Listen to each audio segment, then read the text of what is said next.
Looks like you're going to get a one-on-one class here. So um, if you like, Cassandra, during this, That's okay. More people watch the replay than the okay, lives. good. So what we're going to do is I'm going to go through the PowerPoint presentation. Since you're the only person here, I guess I don't mind you just, we'll just keep you unmuted and you can just ask any questions on the fly. Does that sound good? Sounds good. All right. Okay. So I'm going to stay muted until I talk. Yeah, sure. No problem. No problem. Okay.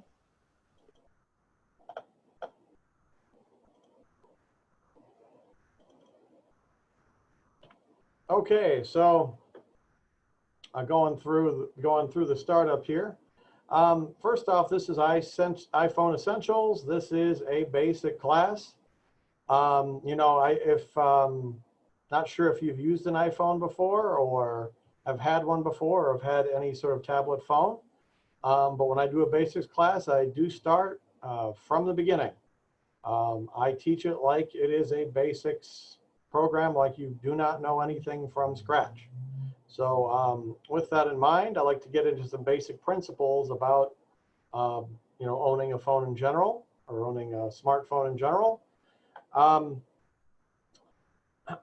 When you get your phone, you should generally be aware that having a phone sort of changes almost the way you do everything. You know, for right or for wrong, you're going to have the phone, you're going to find yourself standing in lines, browsing it more. You're going to find yourself probably using it a lot more, whether you intend to or not. As you find out more of what it can do, you'll find out that you can, you know, of course, navigate with it. You can manage your calendar with it.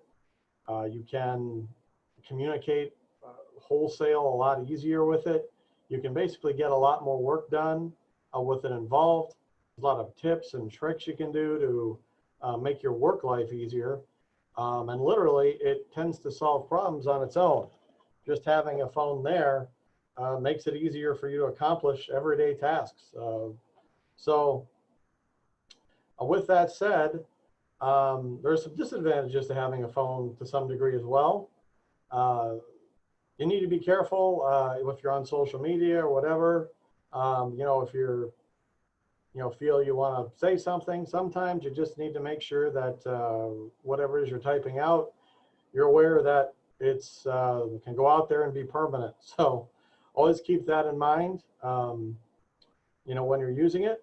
And also the other thing is that you're going to get a tremendous influx of information, depending on whether you use social media or not, and to be careful about your intake of information that's out there. Basically, that information coming in or coming through your phone to you, you want to vet as much as possible. And I always use a certain philosophy that the more you want to agree with a particular piece of information that comes in, maybe the less likely it's true, and the more you want to vet it out before you take it as fact. So with that in mind, also another point I make on this first slide, our laws and culture never keep up with technology. They just don't. So and that bridge is getting worse and worse. So always be on your toes with it. So it's a tremendously powerful tool, but always make sure that you keep that in mind. So again, if you have any questions or ever want to give feedback, you know, go ahead and stop me and, you know, just chime on in, okay? Okay, so the first thing you want to often, you know, consider is iPhone versus Android. iPhone is usually considered a simpler style of phone. It's got less options than Android does typically, although that's sort of changing. In some ways, that makes an iPhone appeal to a lot of users. iPhone or Apple generally has a reputation for, better graphics and the like as well. I don't know if that Android is caught up on that. iPhones tend to be pretty useful for taking quick photos, but don't always have the same level of use for creating like office documents or anything longer due to the screen size. Of course, your Android phone also has a similar limitation, although it's slightly bigger. With this presentation, I was also including iPads. So remember that the size of your device does sometimes impact the quality of the actual product or end product you're going to produce through it. And of course, the model and year. So you remember that. When you get an iPhone, it's important to consider how much storage you want on the device. Generally, the more gigabytes you have on it for storage, of course, the more stuff you can store on it. If you have lots of videos and lots of pictures, generally you're going to want a higher gigabyte count on your phone. And the higher storage, of course, the greater the cost. You probably know that since you just got a phone. Also, the model of the phone should be taken into consideration. The older the phone, generally, the more likely you're going to need to purchase an upgrade, because there is sort of a life to an iPhone, or a certain time span where apps stop working on it. After a certain period of time, Apple will stop updating some models of phone. So take that in consideration with any product you get.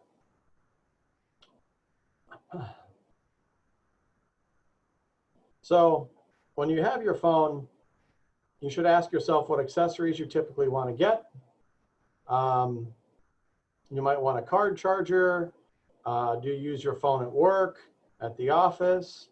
I tend to have as many cords, basically a cord for every frequent location I am. So I have one at work, I have one in the car, I have one at home.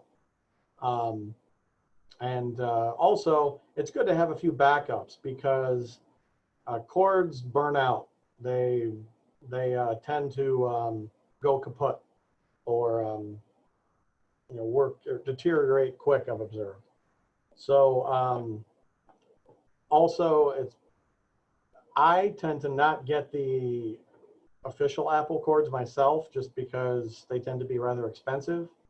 So I tend to just get them in whatever USB port I can and plug it into wherever I can to get a charge. To me, I feel a case is essential when you get a phone. So make sure you get some way to protect your phone. You don't want that that shiny the shiny screen on top cracking quick. The first time you drop it on its side, it'll probably start doing that. So make sure you get something around the edge. I use an outer case like this. Tends to be rubberized around the edge. You still can do almost everything that you can with that phone. When you drop it, it's pretty difficult to damage. So yeah, I'd recommend definitely getting one of those or something along that line. But make sure your phone is protected. You probably paid a couple bucks for it. You don't want it to get wrecked. So definitely get a case. Other devices, a holder, a phone docking station, Bluetooth earbuds, all those can be useful to you. I don't have a holder phone docking station personally, but that's just a matter of choice. Some handy things with a docking station is you can plug it in, sort of use it like a radio and amplify speakers and the like. So, those will be useful to you.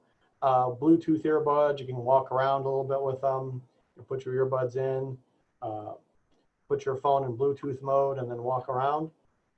So that's something that you may find useful as well.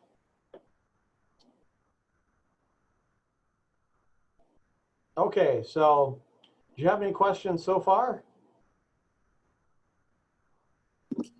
We're good. We're good? Okay. All right. So next, we're looking at your phone on the outside. Okay? So facing you, this phone is a slightly older model, so you might have slight differences from this, but here's your phone. Usually the volume buttons are on here on the side, on the left side of the phone. The camera is here facing you, and on the back over here facing away from you. The speakers and your plug, it's what's called an electric, it's an electric port. Okay, and the port is down at the bottom of the phone. And as you look at your phone, this circular button at the bottom is what's called your home button. Your home button is the thing you're probably going to use the most on your phone. To use it to exit out of an app or to access your phone. And of course, there's the power button. You turn on the power button to light up your screen and to click it again to put it in power saver mode. On, off. If you push and hold down your power button, it will completely turn off the phone. Okay? You'll need to do that sometimes when you want to just completely reboot it. Okay? But normally most people, they just hit this button to turn it in and out of power saver mode. Okay? All right. So do you have your phone with you? Are you trying Yes, to follow along as you're using your phone, or are you just watching the program? exactly. No, I'm following along as you're talking. Oh, okay, good. Okay, so were you able to duplicate all of those? Yes. Okay, good. Okay, and you'll also notice on the back here, you have your camera, and there's also a LED light. I will show you how to turn that on in a second. Okay, later in the presentation. So with that, so what you're going to see on your home screen when you turn it on,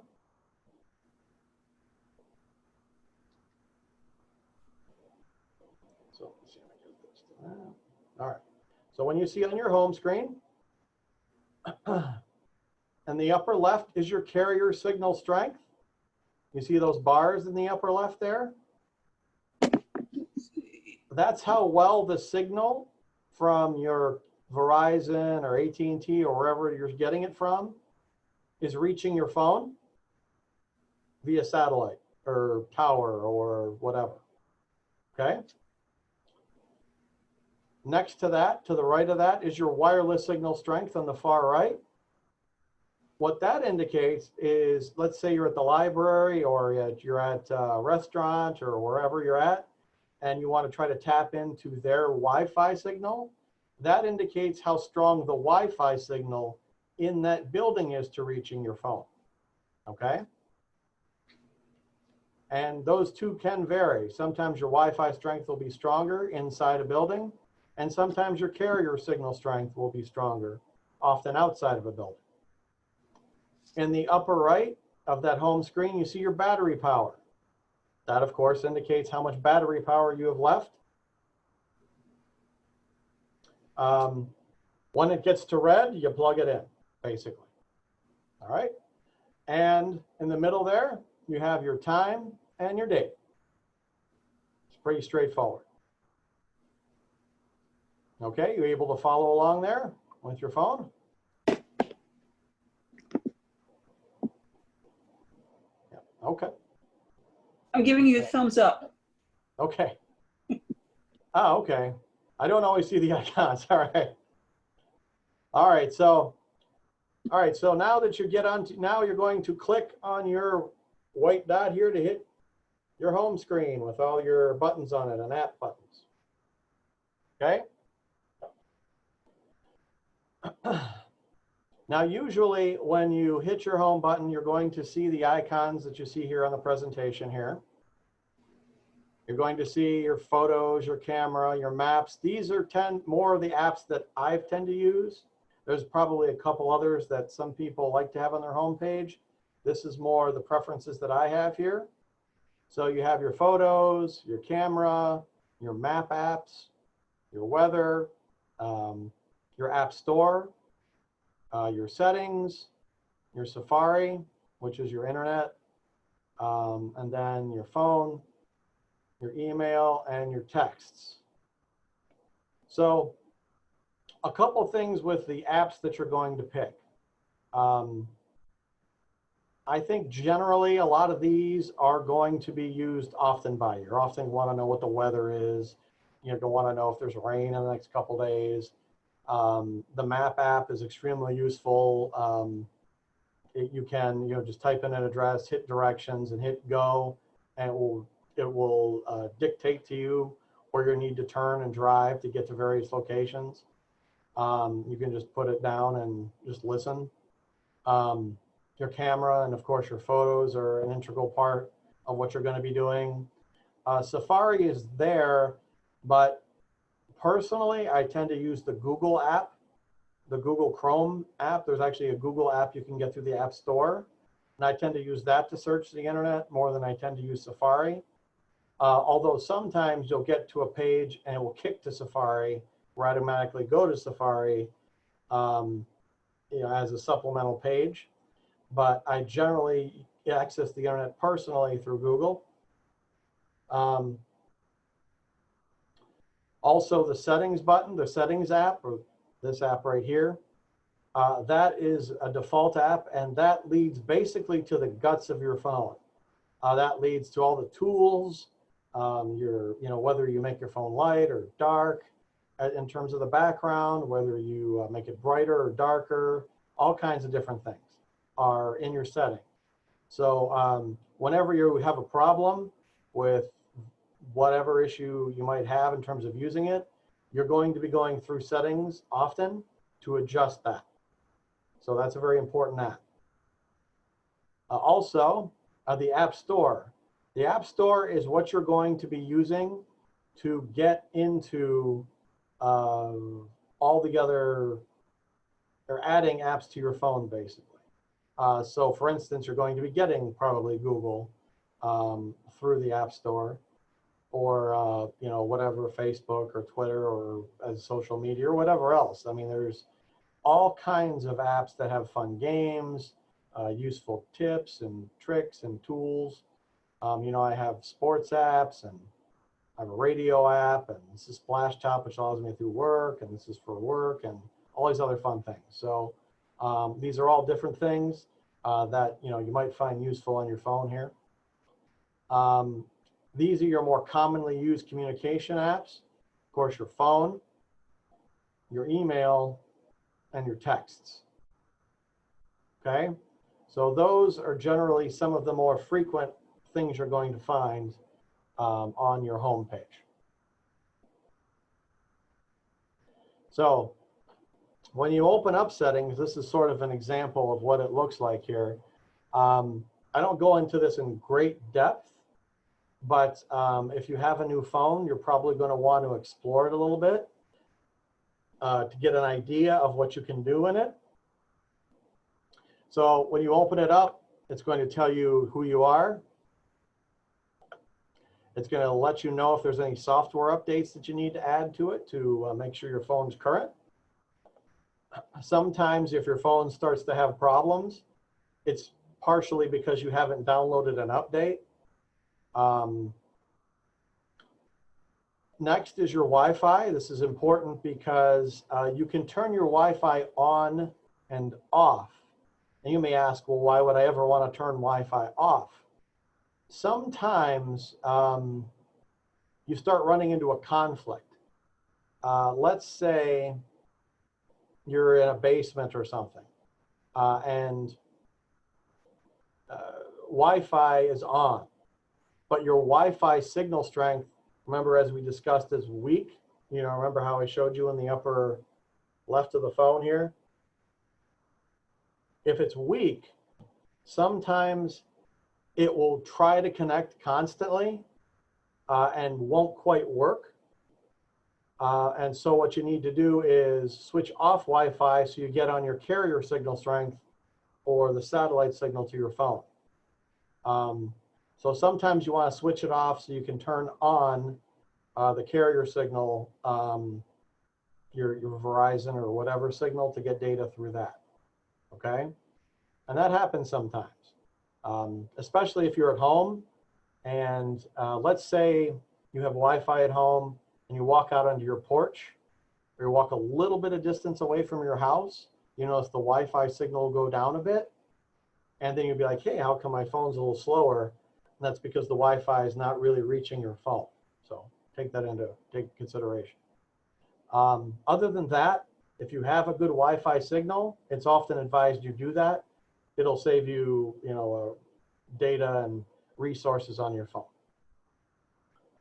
Bluetooth devices, you're going to be using that not only with headphones, but if you have a smart computer in your car, it will often want to hook up to your phone when you sort of sync your phone up with it. Sometimes it sort of can be an annoyance because you don't always want your phone to be Bluetooth hooked up to your car.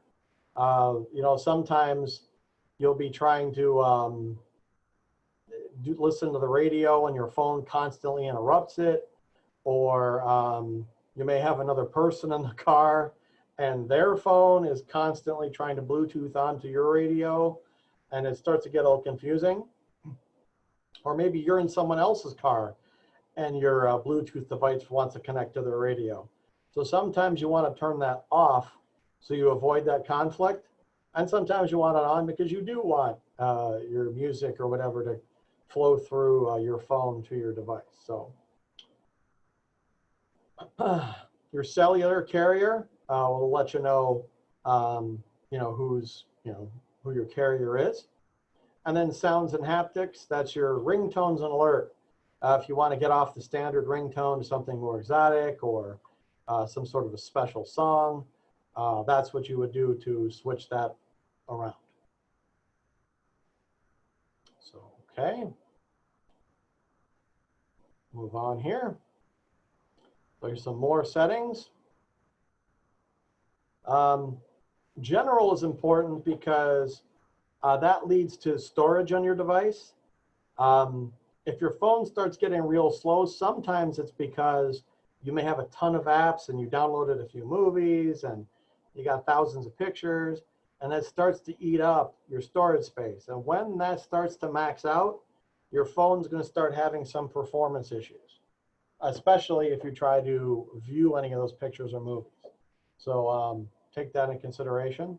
Also, your keyboard, your fonts, what language you want, all that stuff you do through general. Display and brightness is important. Sometimes when you turn it down, it saves power consumption on your phone. So your battery life gets a little bit longer, but you sometimes want to turn it up just so you can see it if it's in a particular setting. Whether it's in sunlight or in darkness, you sometimes want it up or down. Your wallpaper, that will allow you to change the background picture on your phone to, usually it's often something that's in your photos, whether that's of a loved one or a particular vacation spot or something like that. And of course, your Touch ID and passcode. I find it handy to have Touch ID on my phone personally. You can plug that into sort of banking apps and the like. So it will require your your fingerprint to actually get into some apps. So it's kind of handy for that. Like if you have a bank app or something like that and you need to get in, but you don't always want to remember your password or whatever. I still advise you always to know that, but it's just another way to get in. So it's kind of handy for that. Okay, so those are the settings. You have any questions so far or anything? Pausing a little bit. Okay. So now the App Store. So Again, that's used to increase the capabilities on your phone. When you first go there, the search function, you're going to use that to find apps about subjects or about whatever it is you want. Or you can type in the search box here specific apps that you've heard of that you want to try, whether, whatever that is. Some are actually, many apps cost money and require a credit to download. But make sure even the ones that are free have a real cost to you. Like your social media apps or Google, whatever it is, that data is all being tracked. So, and it's usually nothing too nefarious. It's mostly for marketing purposes, but that data has value. So, that phone, when you have it, it's constantly broadcasting a signal of where you are, and the apps you're on. If you're on Google, it's keeping track of the searches that you make. And the main reason it does that is so that it can market stuff to you. So if you do a search on a rocking chair, you'll start noticing on the Facebook app when you go to it that, hey, look, rocking chairs are there. And that's doing a search in Google. You'll still find chairs there. So every app, it'll start showing you ads for rocking chairs because you did a rocking chair search in Google or some other app. So take that into consideration. This turns people off to some apps to a degree. There are search engines that like DuckDuckGo that does not keep track of your data. Yeah, so keep that in mind. Generally, if you pay for an app, they sort of consider that as the money you've given them to not always keep track of your data, but sort of keep that in mind when you pick an app. So nothing's completely free in this world. So let's see.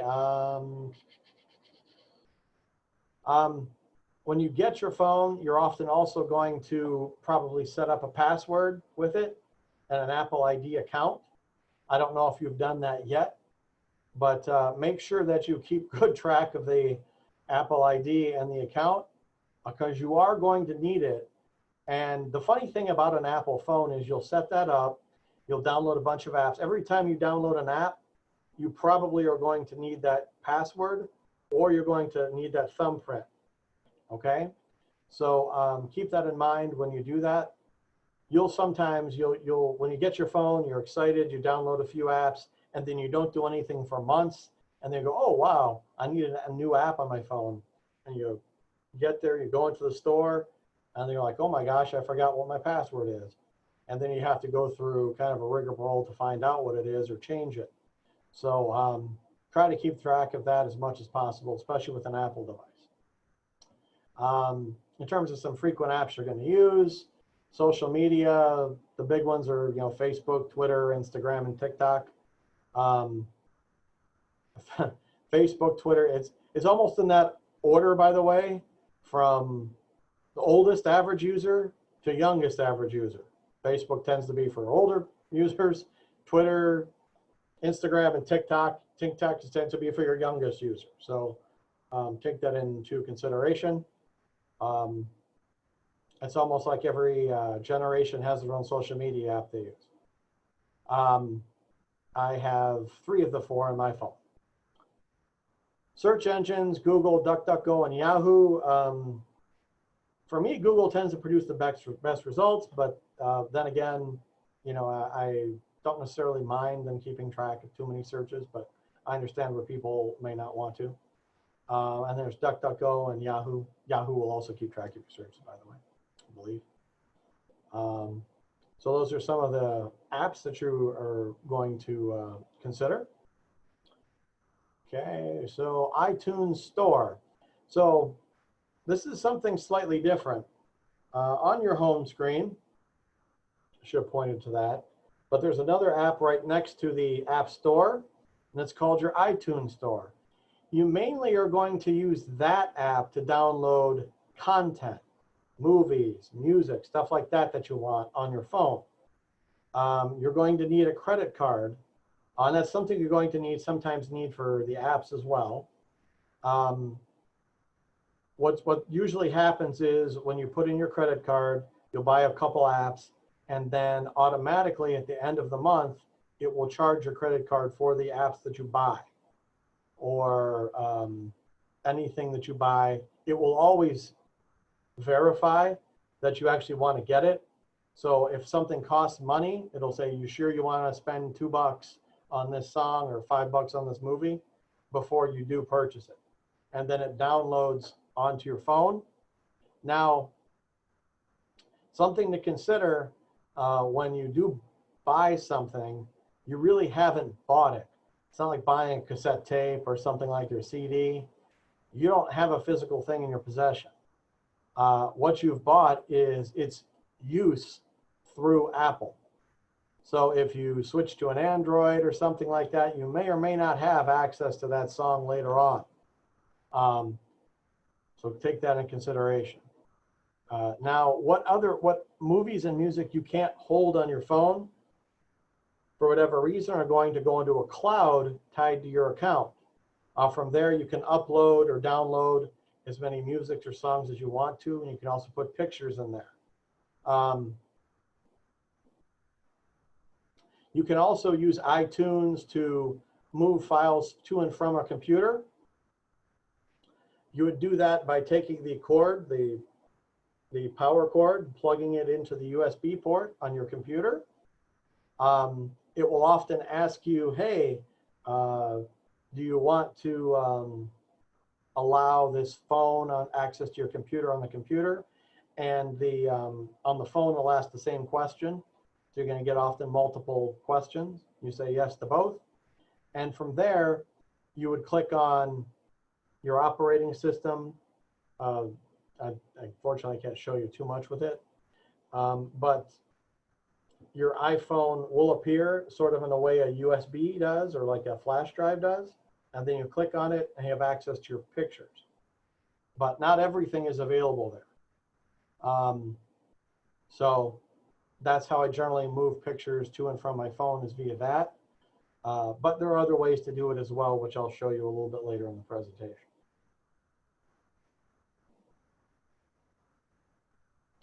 So the camera. This is pretty straightforward. You open up the camera app. This is how you start or take a picture. If you're in video mode here, this will show you all different kinds of modes. You know, a video square, a photo square, panoramic, slow-mo, all of that. You pick which mode you want. You click this button to do it. And then you click this button if you want to point the camera towards you or away from you. So you decide on how you want to do that. Also, your flash and resolution. By default, it's often set to auto, so it will decide whether or not you need to flash. Some people like to click that on and off, depending what photo, if they want to take control of it. This button right here is a timer. So if you can set that timer to a few seconds, and then you can set it on a desk and then back off, and then take a picture of yourself a few seconds later. And this is all kinds of filters and color tricks you can do with your camera. After you are done with your camera or take a picture, it shows up in the photos portion, which is this app right here. It's right next to your camera. It sort of looks like a kaleidoscope with a bunch of colors on it, sort of a flowery, multicolored flower on the top. That's where you're going to normally access your pictures.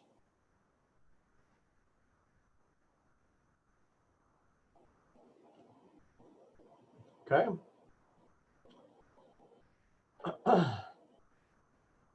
So one of the things you're going to do, or one of the things you're going to come across often, is when you open up your Photos app, you're going to see like a picture, for instance, or you're going to see a set of pictures, but you click on a picture. Now, one of the first things people often want to do is you have a picture It's really cool, so you want to send it to your friend, or you want to send it, you save it, or whatever it is you want to do with it. So here's you opening up a picture, and usually in the lower left, or you should in the lower left, see a box with an arrow. Whenever you see that symbol, it's a symbol to send it or export it off your phone or move it around, okay? So when you do that, you can send it via Dropbox, email, plug into a computer, text it to other device, or send it through iTunes. Here's what it looks like. So when you do that, a dialog box appears. At the top, you select the photos you want to send. So you select the photos here. Then you pick the person you want to send it to via message, or the map you want to send it through, okay? Here are some of the people that you're going to send it to here, some of the people that your friends, family. And here are the apps that you're going to send it with, okay? You then select one of those and just proceed. When you go to messages, it'll ask you who you want to send it to. When you go to mail, it'll ask you who you want to send it to as well. So that's where you go. Okay? Oh, we have a chat question. Okay. So sometimes your camera won't take a photo when you press the button. So what's happening when you do that? Is just nothing happening, or is it clicking? Nothing happens. Okay. If I move it, sometimes? just sometimes. Now, is the camera app open? Yes. I mean, the camera app is open, yes. Okay. And I'm pushing the white button. Okay, now make sure that you're pushing the right white button. Let me show you. Okay, so this is my camera open, right? You see how there's two white buttons here? You're pushing the white button on the phone to take a picture. You see how it snapped a picture? Is that what you're doing? Actually, I don't see that. I see sending file continued. Okay. What I think you're doing is opening up the Photos app instead of the camera. So, okay. do you see how there's this is the camera app here. It looks like a little camera, gray, with a black and white camera on it. That's your camera app. Okay. Okay. So when you open that up, you should get a view like this. I'm not seeing what your phone. Just your slide. You see? Okay. Do you see a picture of me talking? Oh, actually, let me turn that back on. There you are. Okay. Oh my gosh, sorry. So if you see this, this means your camera's on. Do you see how it's sort of trying to get a picture of me here? This is your camera. Have you opened that up? Yes. Okay. So you see how there's two buttons here? There's a button on the phone. The white button on the phone isn't what you push for the picture. This is what you push for the picture here. You see that? That's the one. Right. So were you able to take a picture? Yes. Okay, there you go. That's how you use your camera. All right. So after you take a picture, though, you're probably wondering, okay, where did my picture go? Actually, I have another question. Yep. Did you say you had another question? Yes. Okay, go ahead. Say you're taking a picture of the garden and it's sunny outside. So when you get close to the garden, you can't see your screen anymore, but you kind of remember where the button is. Any advice on seeing your screen outdoors?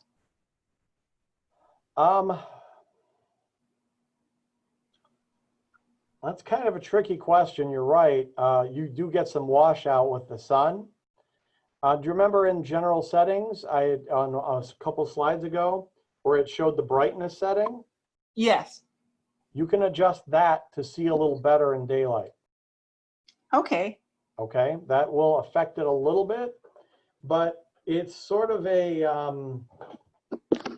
it's kind of a problem that you're always fighting, is the sun, in terms of it'll wash out sometimes the screen a bit and makes it harder to use. But that is a difficulty, especially outside. It is a challenge. But you can adjust that for outdoor use a bit better. Thank you. Oh, you're very welcome. So, okay, you're able to take a picture and everything? Were you able to find where your photos were? Yes. Okay, good. All right. Good. So after hitting proceed here after sending files. Okay, where am I here? All right. So turn on the fan again here. So now we're going to go into some troubleshooting and tips and tricks about different things you can do on your phone that are handy for you and are situational and may help you out. So the first thing you're going to want to do is, if you swipe up from the bottom of your phone, turn it on, and if you swipe up from the bottom, well, first you need to open up your phone, but after you opened it up, you swipe up from the bottom. When you do that, you should see something akin to this. Okay. When you see this set of icons, there's a couple of useful features on it. For one, it's just a bunch of handy buttons to make it easier for you to do certain things. There's like a calculator button, but this button here, which I'm maneuvering the mouse around in the slide point presentation here, is your flashlight. And what that does is turns on a flashlight for you. Okay. It's kind of a neat little tool for you. If you're wandering on the dark, you always have a flashlight with you on your phone. And then you click it off by turning that on. So, so the flashlight's kind of handy. It's now off. But yeah, you can access your music. You can also change your brightness level. Remember how we just talked about that? You can change your brightness level on it. You can change the volume on it. You can access your calculator, your camera, all that fun stuff. Okay. Oh, one more feature you can do with it, which is very handy on this, is on the very bottom here. Oops, killed it. Is something called a screen record feature. Okay, so you hit this button and then it starts counting down 3, 2, 1, and then it will record whatever it is you do on your phone. Okay, whatever appears on your phone will now be recorded and will go into photos under a video. Okay, so with that, you can record anything that your phone is viewing. So if if you see a neat video you like and you want to record it, or part of it because you think it's funny, you can hit that record feature, go into your video, play it, and that section of that video will be recorded and go into your photo section. Okay, so kind of a neat feature there. Okay, next, from the top, if you swipe from the top of your phone, or sometimes you miss when you try to do it diagonally here. You'll get the notifications. Now you may say, well, why would I want these notifications? I don't know how long you've had your phone, Cassandra, but sometimes things will appear on your phone, like some friend sent you a message, or Facebook is telling you that somebody said something about a comment you made, or wanted to have a discussion with you about something, or whatever it is. Or, you know, sometimes if you have a sports app and you're a Tigers fan, they'll tell you the score. So you see it on the home page, and you'll see it pop up on this home page here, you know. But you click on the home page to get to that message or whatever, and you can't get to it. Instead, what happens is you get to this page, and you're like, okay, well, I want to read the message, or I want to see the notice, or whatever it is. And then you can swipe down to see those notifications, and then click on them to open it.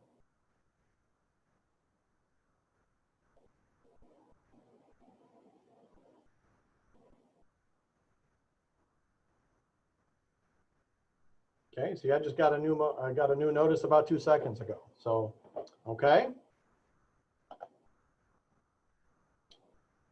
Were you able to do that? Swipe up from the bottom and swipe down from the top to see that stuff? Yes. Okay, good. Those are handy features to know, especially when you're learning your phone. And when you left and right scroll from the edge of your phone, you'll open up different screens on your phone.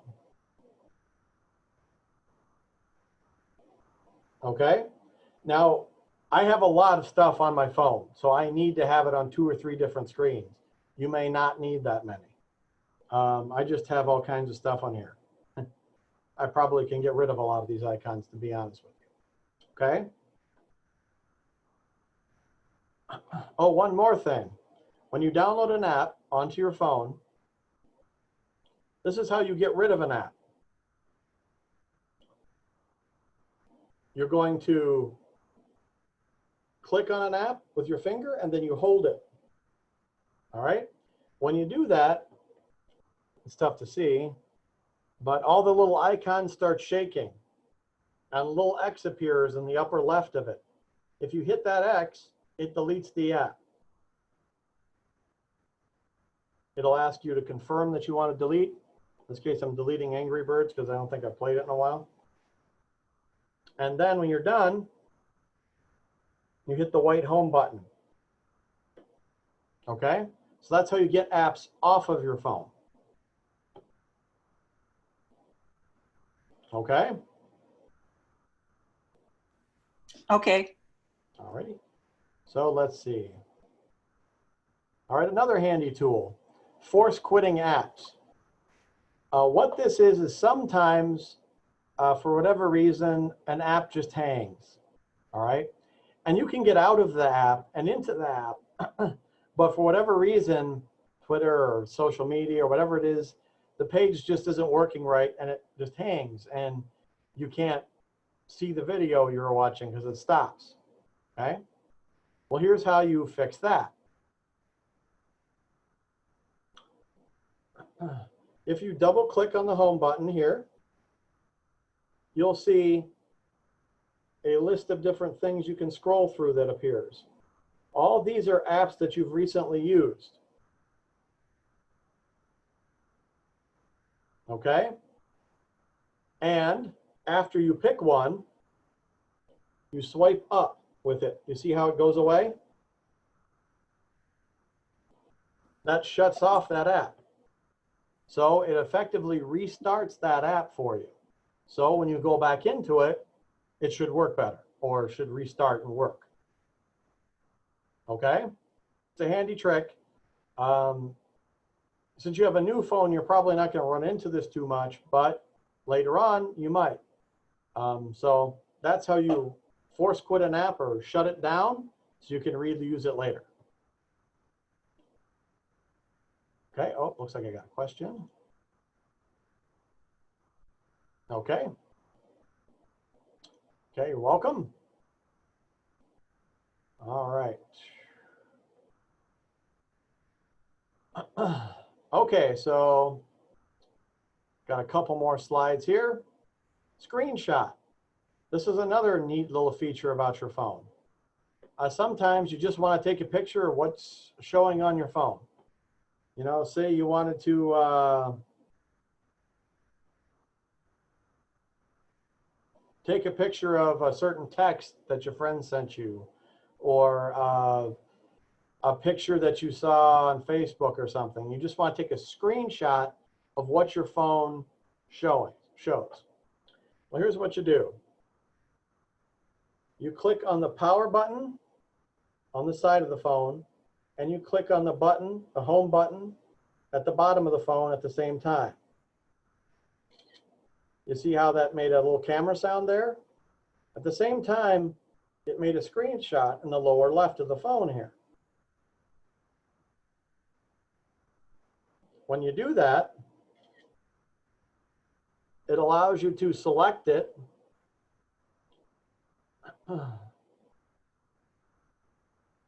And then if you hit done, you get the dialog box that shows in the picture here. Okay? Gives you the option to delete it, save it to photos, or whatever it is you want to do with it. Okay? So that might be handy if you're looking to, you know, take just a picture of what's on your phone visibly. Just take a picture of it. So, and yeah, it is useful. Sometimes it's handy to prove that somebody said something to you, or you know, like sometimes people dispute that stuff, or whatever it is, you know, whatever you want to take a picture of. So, okay, so with that, that's kind of just the presentation in a nutshell. Did you have any other questions or anything you wanted to ask? No, you were pretty thorough. Okay, all right. It was just some handy tips and tricks for you. I hope that you found it useful, and you have a lot of fun with your new phone. Thank you. I do have a question about the summer program. This is the first Zoom presentation that's been eligible for the summer reading program. How do I get credit for it? Actually, Rob, I'll let you answer that question. Just send me an email and I'll make sure you get credit for it. Thanks. That was easy. All right, great. Well, if there are no other questions, we'll wrap it up here. Thank you for coming out tonight. It's good to talk to you, Cassandra. And I hope to see you in person soon. Everybody take care. All right, thanks, Cassandra. Night. See you later, Rob.